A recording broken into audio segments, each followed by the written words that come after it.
With Jaire Alexander officially released by the Green Bay Packers today, should and will the Miami Dolphins pursue him as a free agent option to potentially replace the soon-to-be outgoing Jalen Ramsey? We're going to talk about that in depth. Also, Jonnu Smith, is he going to show up for mandatory minicamp? Well, we have got a little bit of an answer of that. We'll discuss that. Plus, you know the Tua discourse. It's the middle of June and people got nothing better to do to talk about on social media. So we'll cover that as well. Smash that like button. Subscribe if you are new. And as always, you know what time it is. Let's get into this.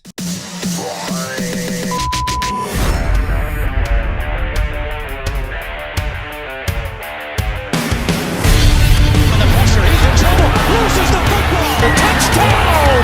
Got it! You have got to be kidding me. Jalen Waddle has a Dolphin touchdown. And he will score! Field down the near side, that open, touchdown!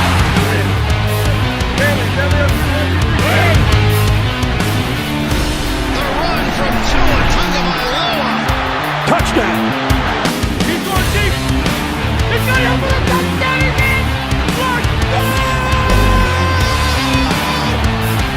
again!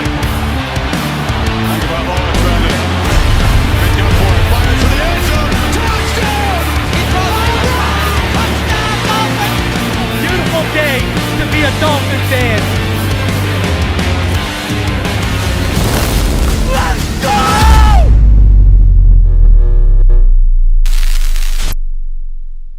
What is good, Fin Nation? What's good? It's your boy Reason, and we are back here for another one. As my God, what a day on Twitter it has been. I mean, people are just, the discourse over Tua is just absolutely hilarious. That, hey, and it started a few days ago with someone posting a clip and then wrongly breaking it down, and it's just been, oh my God, one thing after another. We'll talk about it in a little bit, though. Hope all of you are having a fantastic start to your week.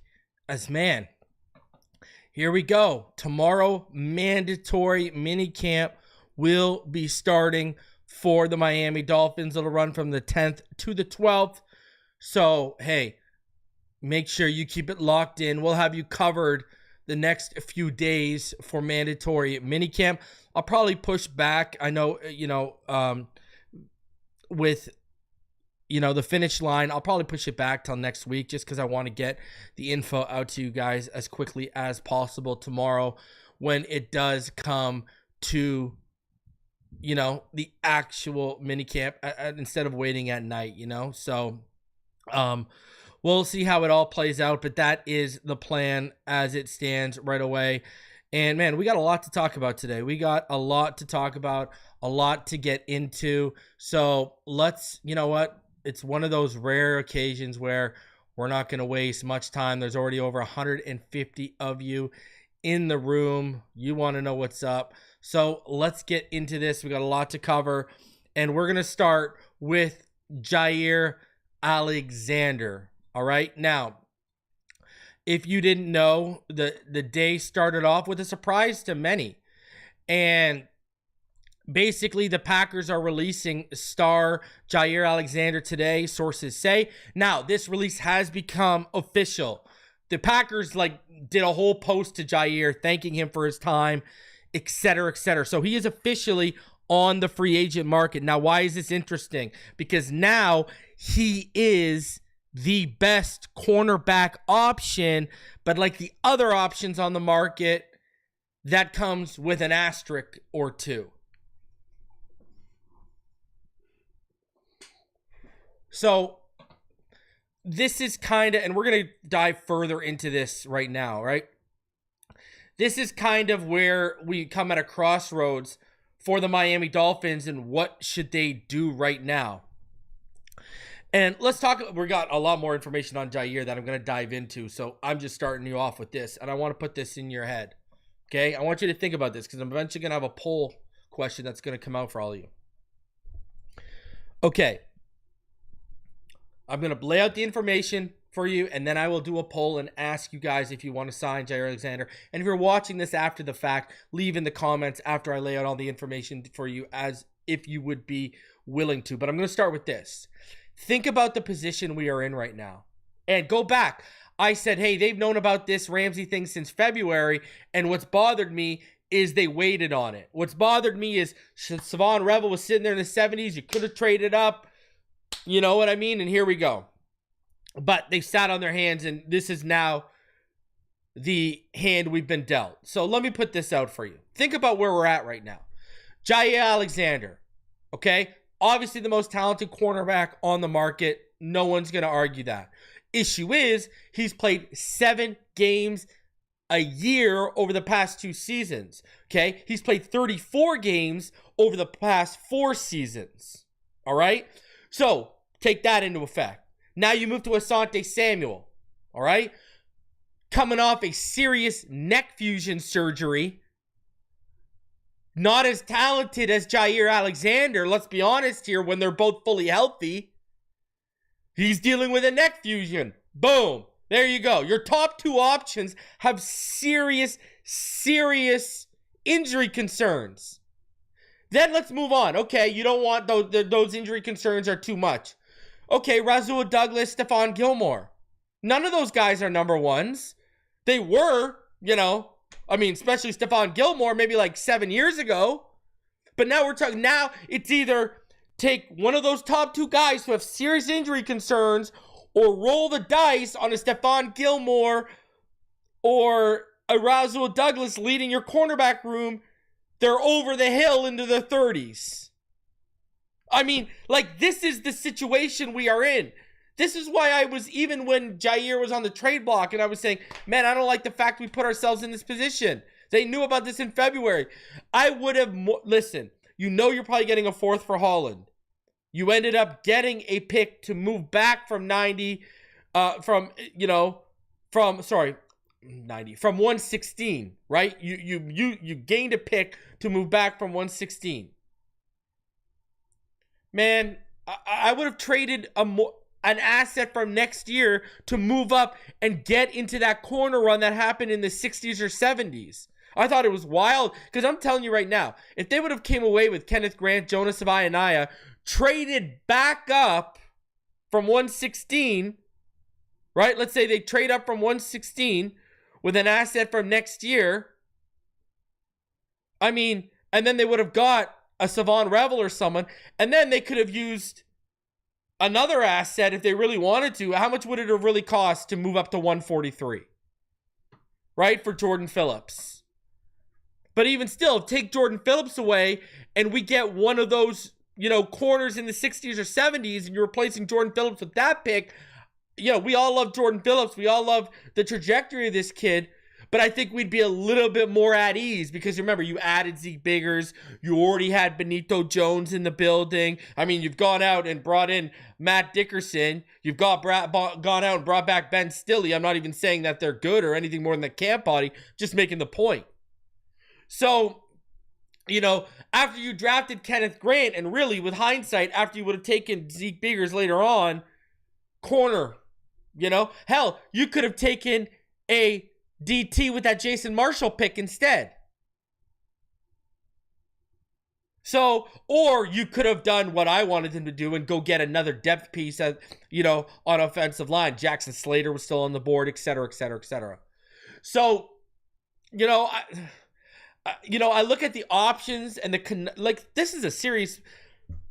The 2 most talented guys, one has a neck injury, and God forbid he leads with his shoulder or his head and gets hit helmet on helmet. We're all going to be like, we're going to do the same thing as we do when we see Tua scramble. We're going to be like, oh my God, please just don't die. You know what I mean? That's going to be us. Or go take Jaire Alexander, a guy who 34 games over the last 4 years, 7 games a year over the last 2 seasons. Injury central, here we go. I brought up, Jaire Alexander on this channel. I've said, listen, you got to look at it as another Teron Armstead situation.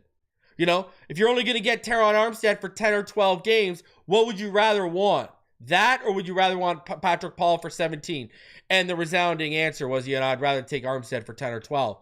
You got to look at it, Jaire. Would you rather Jaire for 7 to 12 games, or Cam Smith Storm Duck combo being the number 2 option opposite of Kader Kohu for a full 17? Yeah, we all like Storm Duck and we like what we saw. Is he ready to take on that kind of weight? And that kind of responsibility? It's real. Like, it is a serious, serious situation.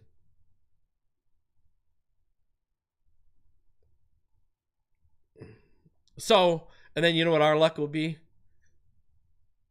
The Dolphins pass and he ends up staying healthy.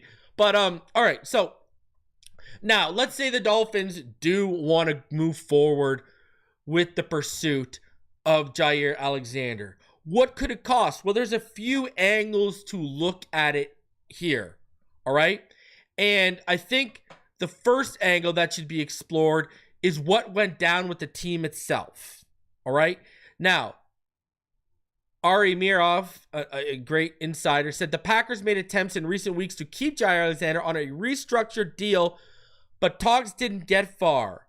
Now he's been released and becomes a very intriguing June free agent. Now that matters a lot. And I'll tell you exactly why that matters right now. When you go over and you take a look at Jaire Alexander's contract and what they were trying to restructure essentially, right? He had no guaranteed money on his deal this year or in 2026, and then 2027 was going to be a void year for him. But his cap number this year was going to be about $24.636 million. His cap number next year was about $27.018 million. Now, in terms of 2024, he made about $8 million in guaranteed money. All right? And now you got to ask yourself, okay, what is this going to cost us if we want to move forward? And I think there's a great post here by Spot Track, and they said Tre'Davious White's 1 year, $4.25 million contract, max $8 million with incentives from the Rams last year is a likely starting point for Jaire Alexander in free agency. Cap adjusting for 2025, Alexander could secure a deal that maxes out at about $10 million for the upcoming season. Now, where I'm at with this is, I could see if it, like, let's say that max with incentives, I could see it being more around 10 to 12 million for sure. But then what's the guaranteed money going to be on that? I don't think you're going to be sitting here with a guy that's taken little guaranteed money when the whole issue he's had is guaranteed money right now. That's been the whole standpoint. That's why they were trying to restructure the deal in Green Bay, was because he wanted new money, right? That's just where we're at. And last year, speaking of that Tre'Davious White contract, of that $4.25 million base, all right, about $3.25 million was guaranteed on it. So, even without the incentives, there was only a million non-guaranteed. If he's willing to take something like that, $4.25 million with only $3.25 million of it guaranteed, and incentives that could raise it to $8 or $10 million, oh, sign me up. I mean, what's the real loss here? We only get 7 or 8 games. That's 7 or 8 games we paid, a pretty small number for. It's not like we're paying them, 12 million guaranteed. Now, I'm very weary as to whether Jaire Alexander is going to get more than a 1-year deal. It might be, and rightfully so, a prove-it deal based on his injury history the last 4 years. That would make a lot of sense for me.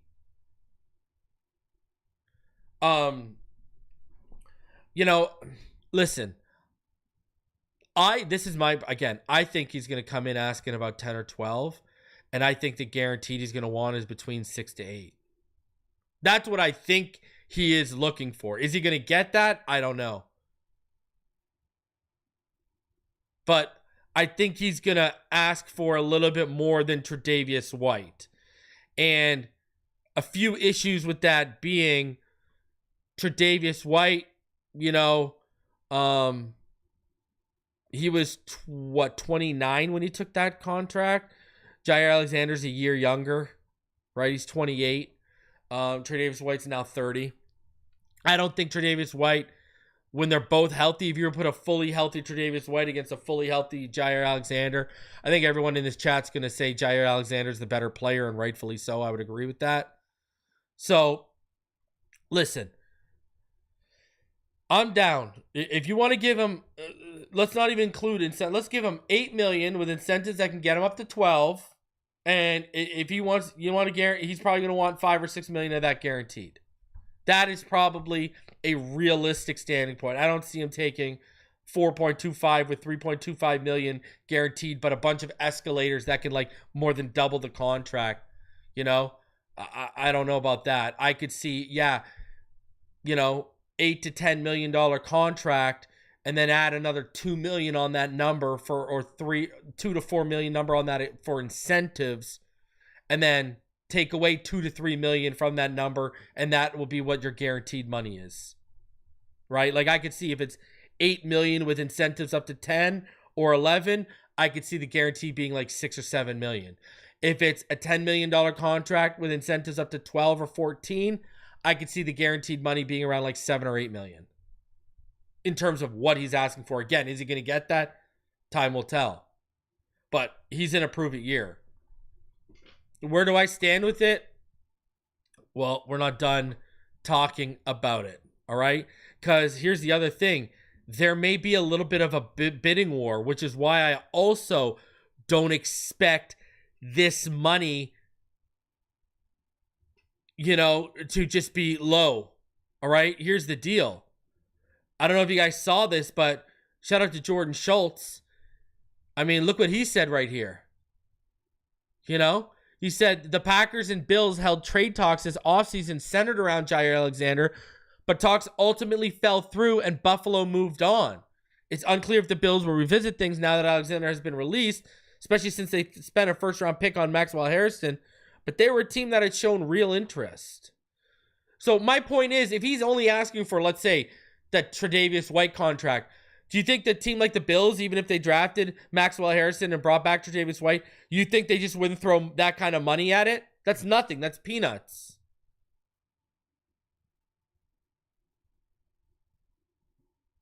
That is peanuts. And then when you got an article here by Justin Mello of Draft Network, the teams he names are the Miami Dolphins, right? He said Alexander was elite through 2022. The former Louisville standout recorded a career-high 5 interceptions en route to his second Pro Bowl appearance and second-team All-Pro nod. His defensive coordinator that year was Joe Barry, who is now a defensive assistant coach with the Miami Dolphins. The Dolphins should also be in the market for a veteran quarterback. They're expected to trade Jalen Ramsey before training camp begins. Ramsey's inevitable departure will leave defensive coordinator Anthony Weaver with Storm Duck, Cam Smith, Artie Burns, and Jason Marshall Jr. as his in-house options at boundary corner. Alexander would immediately step into a starting role. The other teams he mentions are the Falcons and the Raiders. And have I not told you guys that the Falcons are the Raiders are two of the teams I've reported that have sniffed around Jalen Ramsey. I told all y'all the Raiders were interested in sniffing around Jalen Ramsey around draft time. Atlanta Falcons, they need corner help. The tie to Raheem Morris. I'll do you one better. What if the Rams now, who clearly want a corner, get interested in this because it's a cheaper option than Ramsey? See, that's what people aren't realizing too. This now hurts Jalen Ramsey's trade market even more. We already had teams that some were viewing him as a safety. Others didn't, whether he was a corner or safety, didn't want to take on that $20+ million cap hit and wanted us to take on a portion of it. Now what? Now you got a much cheaper option on the market that you also don't have to trade an asset for. This doesn't help. The Dolphins need to swoop in and get this done just to make Ramsey the most, the most attractive option on the market again. And sure, Ramsey's healthy, 110%. He's healthier than Asante Samuel. And I get all, and you know, Jaire, I get all that. The problem is, again, the financials and where we're at. We're in June. You know, like, there's so many moving pieces now in this situation.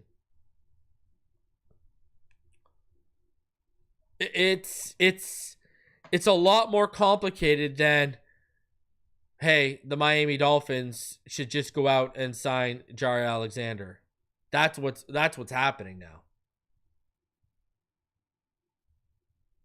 Because you got a guy at the same position trying to get out of here, but it's going to be far more expensive from a cap standpoint to an asset standpoint to acquire someone like that. Now, should the Miami Dolphins sign Jaire Alexander? And I'll put it in the chat right now. Should the Dolphins sign Jaire Alexander? All right, I'll put a poll in the chat right now. All right, now that I've laid a lot of this out, I want to know where you're at. So I'm going to put that in the chat right now. Here, and I'll give you my answer. And if you're watching this after the fact, in the comment section below, should the Miami Dolphins sign Jaire Alexander? Put it down here. I'm on the fence. I'm not going to lie to you. Because here we go again. Great option, but injury prone. And what has held us back from taking the next step playoff win-wise with this roster, with this organization, with this team? It's been Tua's health. Tyreek hasn't been health. The most Tyreek's ever been banged up is in Miami. Jalen Waddle's been banged up. Austin Jackson's missed a ton of more time than Tua. Jalen Phillips has missed more time than Tua. Bradley Chubb's hurt a lot. Cam Smith, who we spent a draft pick on, he hasn't been able to develop or get his feet wet and under him because he's missed time because he can't stay healthy. Our two safeties, Melifanu and Ashton Davis, we're banking on them hopefully staying healthy this year so we can have a suitable safety room.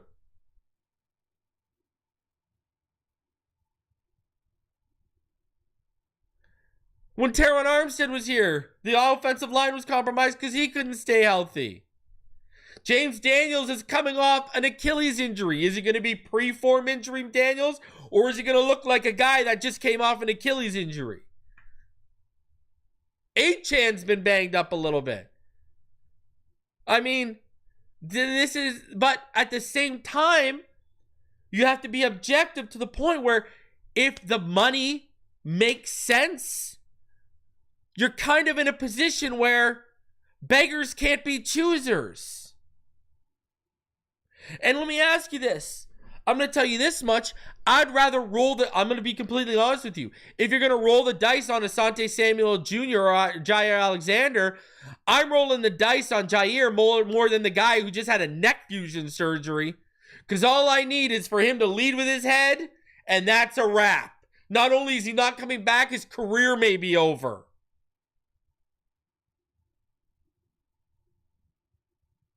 And again, this is where I go back to the money. I can't get down with paying this guy, 10, 12, 14, 16 million dollars with his injury history. Now, if it wants to be 10 million with incentives and the real guaranteed money is like 6 to 8 million for 1 year, yeah, I'm not thrilled about 8 million or 7 million. 6 million I can, pause, swallow a little easier. But even still, yeah, the Tre'Davious would be awesome. I would, give them incentives all the way up to 12 million. As long if the guaranteed money's 4 million or 5 million, I'm in. Let's go. But it just all depends on what the asking price is. And the problem is, we know the Rams are looking for help. We know the Raiders have been looking for help. We know the Falcons are looking for help. Right? We know Schefter said there's multiple teams. We know the Browns have sniffed around Ramsey a little bit. We know, Schefter said there's more teams than people think interested in Ramsey. So who's not going to say that they may turn some of their attention to Jaire? Or they may use Jaire as leverage against the Dolphins in terms of the cost for Ramsey. And this is another reason it has to be taken in, kind of what I alluded to earlier, right? It almost feels like the Dolphins need to move for Jaire quickly, take him off the market so they can once again make Ramsey the most coveted option on the market. Now, to the point people are going to make. What about Storm Duck? What about, Cam Smith? We got to see what we got there. Sure, that's great. Brother, we're not at a point where we got a healthy Kendall Fuller and a healthy Jalen Ramsey, or a healthy Xavier Howard and a healthy Jalen Ramsey anymore. This might be Kader Kohu's show on the boundary right now. So, I would rather see what we got with Storm and a guy like Ethan Bond or a guy like Cam Smith in a rotation behind. I feel much more better if Kohu's got to be on the boundary if he's CB2, not if he's CB1. Because then the ripple effect is now, okay, we're hoping on Ethan Bonner or Cam Smith or Storm Duck to step up as CB2, and that's a massive question mark. We already got question marks at safety to whether Ashton Davis or Melifonwu can stay healthy. That's not I don't care how good your front seven is. You're eventually going to have to hold coverage. So, I'm very... And hell, if you get Jaire Alexander and he's only played 7 or 8 games, but as a veteran and players like Cam Smith or, I don't know, Storm Duck or whatever, if he happens to rub off on them, and they end up working out, and that improves their game, then y'all aren't going to complain. I'm not going to complain. And I go back to what I said. We've almost put ourselves in a position where can beggars be choosers at this point? Like, you got to really ask yourself that question. So, I mean, and I know the voting right now. I can see it. We've already got about almost 100 votes, and it's like 67. It's a third don't want him and 2/3 want him. Man, because what we come back to again is, don't buy this rebuild stuff. Every team has to reset every offseason to fill voids left by free agency, retirement, injury, whatever the case may be is. Okay? This team's trying to win right now. They go out and have a 2, 3, or 4 win season. Not 1 or 2 people are getting fired. A lot of people are getting fired. All right? So they got to put themselves in a position where they can, with what the resources they have at hand, where they can field the best team as possible. And even still, I mean, we've talked about this on this channel, right? If the Miami Dolphins move off of Jalen Ramsey, or should I say when they move off of Jalen Ramsey, all right, look at the money they're going to have, right? They're going to have over $23 million in cap space. So even if you hand out $10 million with incentives, but only $6 or $7 million guaranteed to a Jaire Alexander, you still have you still have over 13, 15 million left to play with. So it's not like you still can carry that over or continuing to add pieces during training camp if they become available, et cetera, et cetera. It's not like this team has less than $10 million in cap space and, oh boy, you know what I mean? Like, they put themselves in a position where they can make a decent offer to Jaire Alexander and it's really not going to hurt them this year. So, I don't know. Will he want to come to Miami? You know what I say, money talks and BS walks. So, if they have the best offer on the table with Anthony Weaver, he probably might. Now, Could Ramsey and, we know the corners throughout the league, they all talk. Could Ramsey have potentially, spoiled certain players' outlooks on McDaniel? I don't know. But, here's the fact of the matter is, all right, when it comes to Jaire Alexander too, and when it comes to Miami itself, I mean, not only would it make sense with Anthony Weaver, but, he'd probably like the weather, and he'd probably like the living conditions too, right? So we'll see how it plays out. But that's where I'm at with Jaire Alexander. If the money makes sense, I think beggars can't be choosers. But if the money doesn't make sense, you're not going to hear me cry about it. And I will say, if you give me Asante Samuel or Jaire, I'm probably going to take Jaire just because of the neck fusion surgery worrying me. That's just me being honest. All right, now, like I said earlier, mandatory minicamp starts tomorrow. One of the top storylines was, is Jalen Ramsey or Jonnu Smith going to be traded?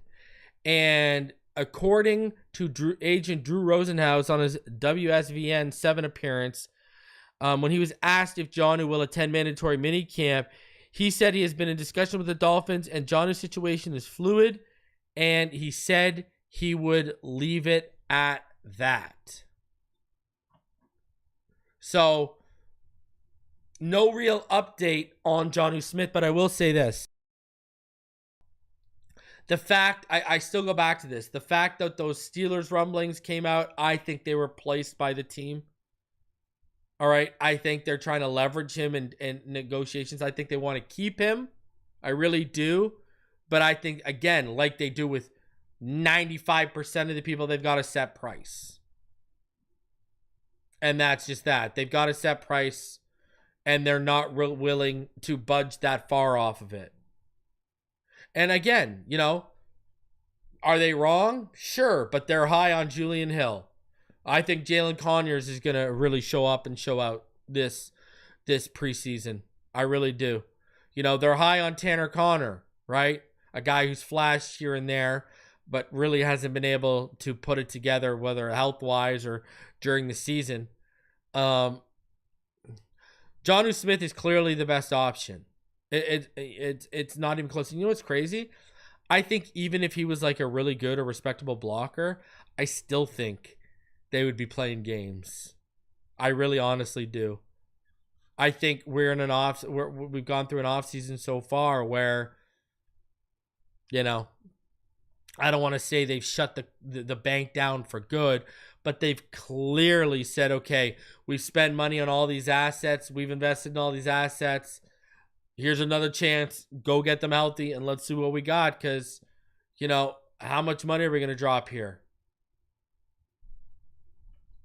So, I don't know. That tight end room, I don't know. If Tanner Conner would have put it together, you can't deny the athleticism.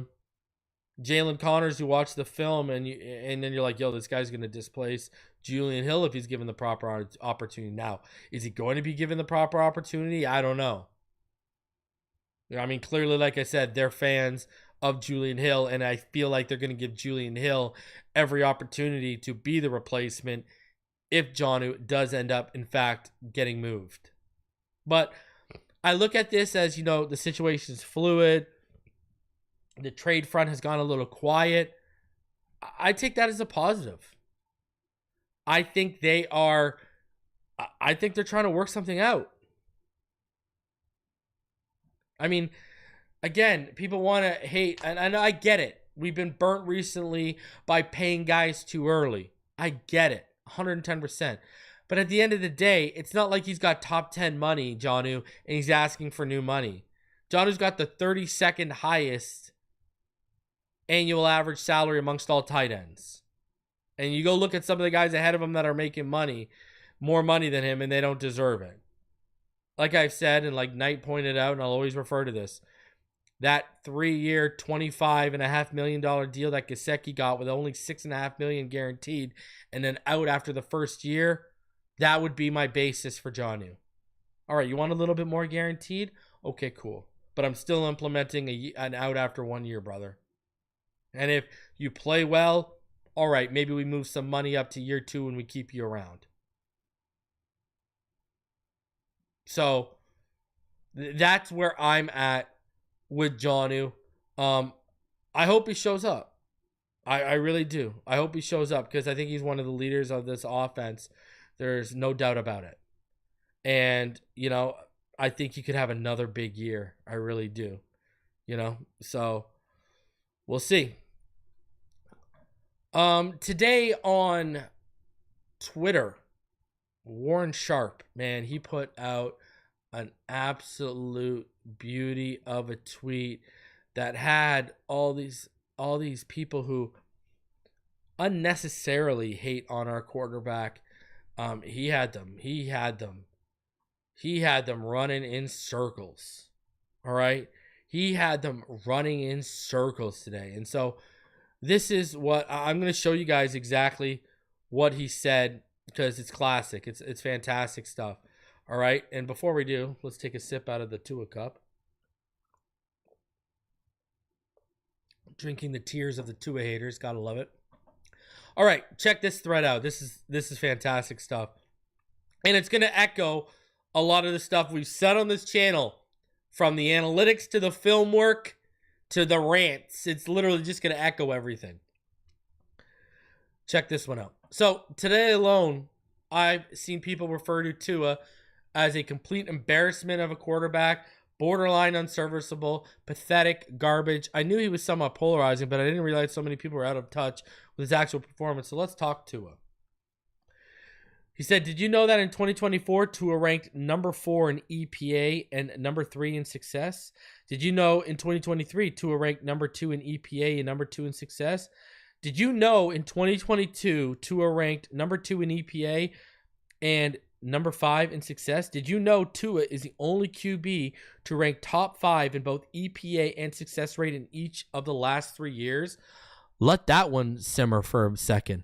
The only quarterback in the NFL to rank top 5 in both EPA and success rate in each of the last 2 years.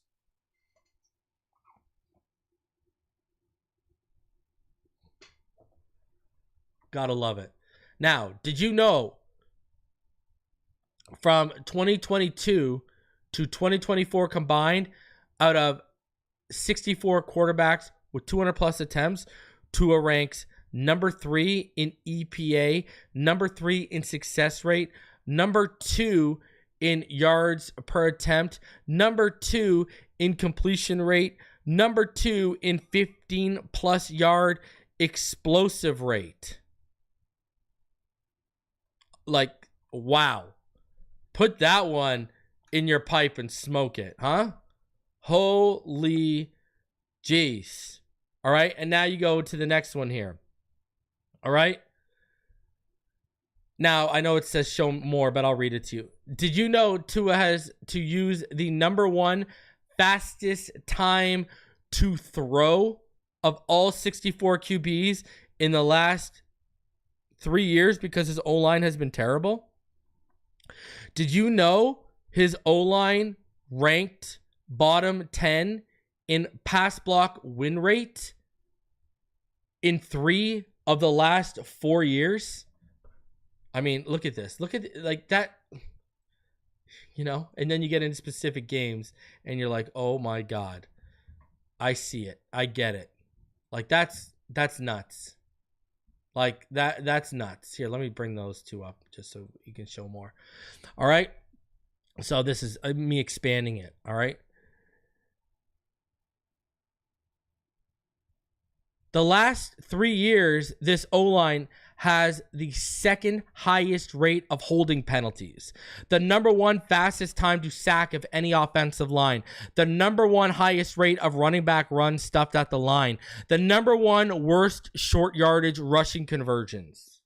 And people want to sit here and tell you guys, people actually want to sit up here and tell you guys, whether it's film, whether it's their rants, whatever, they want to get up here and tell you guys that the offensive line isn't a problem.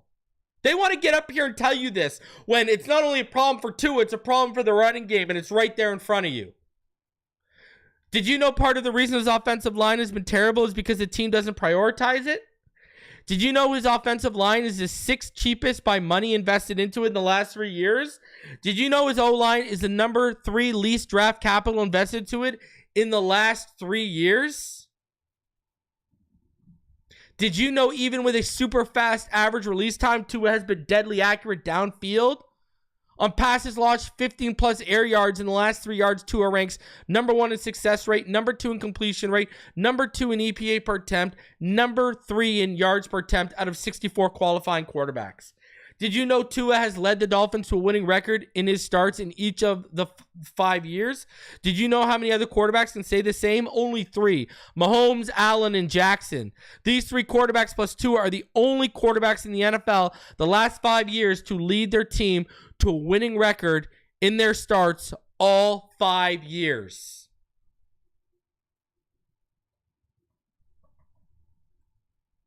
Are you kidding me right now? But they'll ignore that stuff, right? All of that stuff will get ignored. I mean, the offensive line. Bottom 10 in pass block win rate in 3 of the last 4 years. Last 3 years, number 2 in highest rate of holding penalties. Number 1 fastest time to sack of any offensive line. Number 1 in highest rate of running back stuffed at the line. Number 1 worst short yardage rushing conversions. Again, number 6 cheapest by money invested into it is this offensive line in the last 3 years. And in the last 3 years, it's had the number 3 least draft capital invested into it.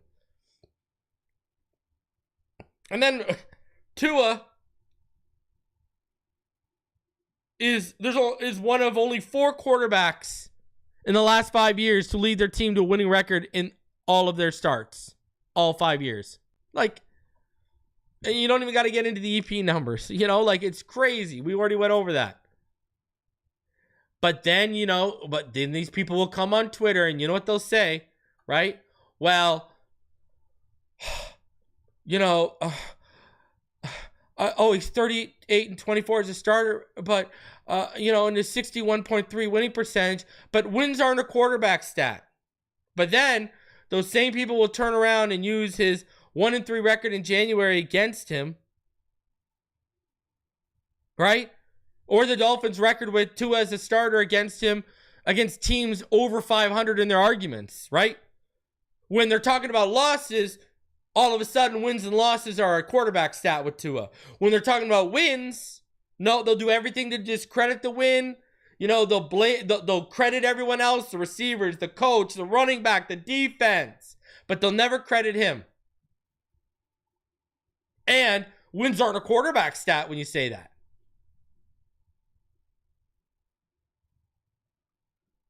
Like, these people are, it's the self-awareness, all right? And we can go over this. And I've made these examples in 2022 against Buffalo, in Buffalo, when everyone told us Tua couldn't play in the snow or bad weather. He was arguably our best player on the field. Sherfield and Tyreek Hill each dropped touchdown passes in the first half, and Josh Boyer's defense allowed a 3rd and 17 to be converted, which eventually led to a massive touchdown for Buffalo before the end of the half. So whose fault was that? 2023 in Germany. I don't even have to discuss Jalen Waddle's drop at the 26 that led to no points. What about Tyreek's 2 drops? One at the 30 that led to no points, and then the fumble at the 31 that was returned for a touchdown. Tyreek literally costed this team a 13 to 21 point swing in Kansas City's favor. It should have been a blowout. Tyreek cost us that game. Let's go to 2024. Tua's first 6 games back from injury. 1,642 passing yards, 13 touchdowns, 1 interception, 77 completion percentage, 116.3 passer rating. The Dolphins went 3-3 in those games, so that's Tua's fault? What about the Buffalo game last year? Tua Tagovailoa's EPA per dropback was .62 versus the Bills that week. That was the 9th highest single game EPA per dropback for any quarterback in 2024 up until that point. Guess what? Tua was the only one of those 9 quarterbacks to have a loss. Tua Tagovailoa posted the 9th best single game adjusted EPA per play performance by any quarterback to play 10 plus snaps in a single game of 293 qualifying quarterback performances through the end of week 9. Since Sean McDermott, still sticking with that Buffalo Bills game, Sean McDermott, since he was hired as head coach in 2017, the Buffalo Bills had played 123 games under him up until that point in week 9 when Tua faced them last year. The Dolphins posted an offensive EPA total of plus 15.8, which was the 6th best offensive performance by any team against Sean McDermott during that span. Their passing play EPA total was plus 19.91, which was the 2nd best single game total posted against a Sean McDermott defense during his tenure dating back to 2017. Their defensive performance, though, was the 22nd worst EPA per play showing by any defense against a Sean McDermott coach football team in that game.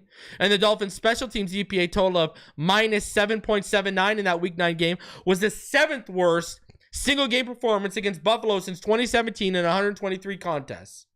But it's Tua's fault. It's Tua's fault. He's to blame for everything. It's him. Blame Tua. Blame Tua.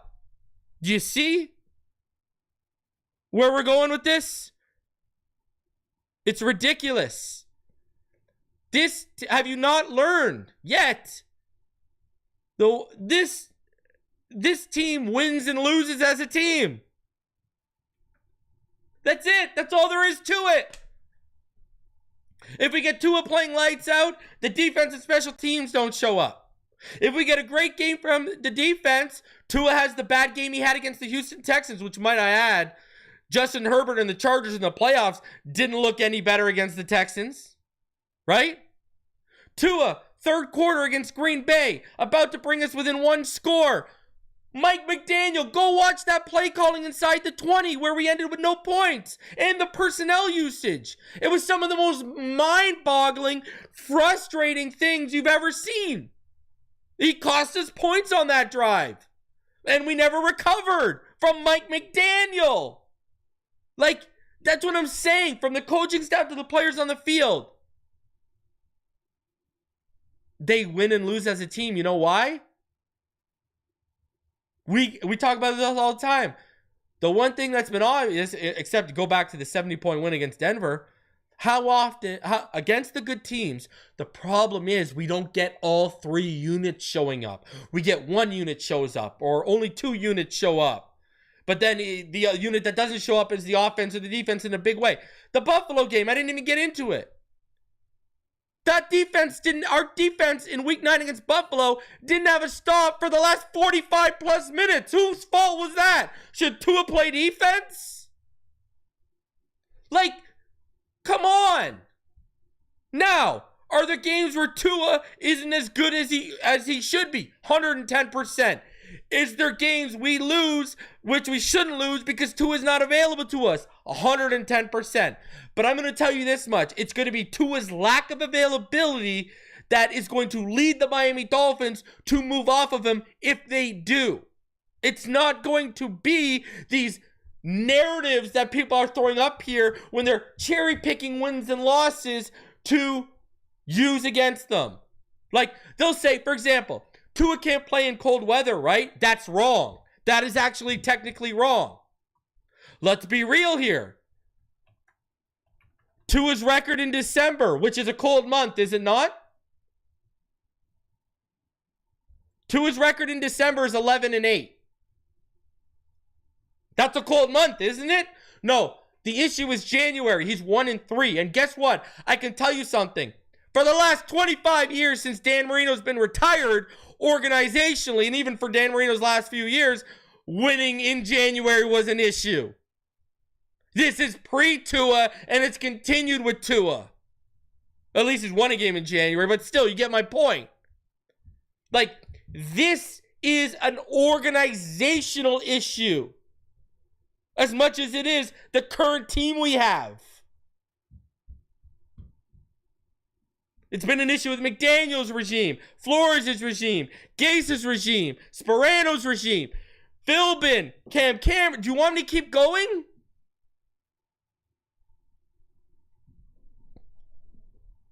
It is what it is.